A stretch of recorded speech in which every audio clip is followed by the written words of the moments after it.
ஒரு கட்சி இருப்பது என்றால் அது பாஜக தான். சமீபத்தில் நடந்த ஆம்ஸ்ட்ராங் கொலை சம்பவத்தில் பாஜகவை சேர்ந்த திருலிங்கவூர் SC/ST பிரிவின் தலைவர் செல்வராஜ் கைது செய்யப்பட்டிருக்கிறார். இது குறித்து நிருபர்கள் அண்ணாமலையிடம் கேட்டதற்கு எங்கள் கட்சியில் குற்றவாளிகள் குறித்த டேட்டா இருந்தால் கொடுங்கள் என்று மிரட்டுகிறார் அண்ணாமலை. அதனால பத்திரிகையாளர் உங்களால கண்டுபிடிக்க முடிஞ்சால் அதனுடைய கவனத்தை கொண்டு இதோ பாஜக குறித்த முழு பட்டியல் இருக்கிறது. சூர்யா என்ற தாம்பரம் சூர்யா பாஜக பட்டியல் அணி மாநில செயலாளர் 63 வழக்குகள். செல்லமுத்து நாமக்கல் மாவட்ட செயற்குழு உறுப்பினர் 34 வழக்குகள்.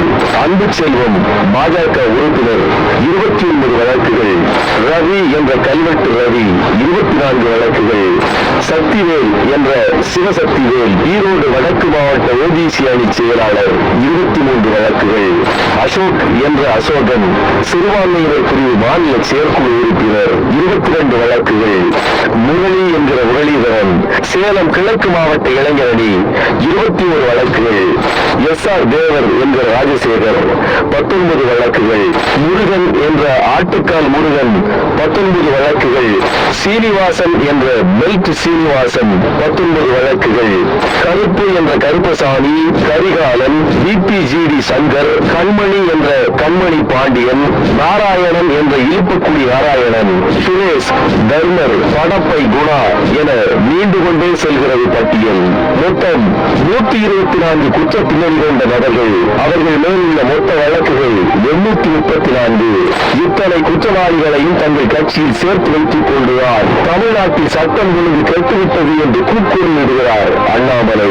தமிழ்நாட்டில் அமைதியை குறைத்துவிட வேண்டும், எப்படியாவது கலவரங்களை நிறுத்திவிட வேண்டும் என்று கங்கணம் கட்டிக் கொண்டு அலைகிறது அண்ணாமலை தலைமையிலான குற்ற கும்பல். தஞ்சாவூர் மாவட்டம் மைக்கேல்பட்டியில் மாணவி தற்கொலை செய்து கொண்ட சம்பவத்தை மதமாற்றம் என்று திரித்து வன்முறையை தூண்ட முயற்சித்தனர். 2022ஆம் ஆண்டு உசிலம்பட்டியைச் சேர்ந்த ராணுவ வீரர் மரணத்திற்கு அஞ்சலி செலுத்தச் சென்ற PTR அவர்களின் காரை வழிமறித்து பாஜகவினர் ரகளையில் ஈடுபட்டனர். அப்போது கலவரம் நிகழ்த்த வேண்டும் என்று அண்ணாமலை பேசிய ஆடியோ வெளியாகி பெரும் பரபரப்பை ஏற்படுத்தியது.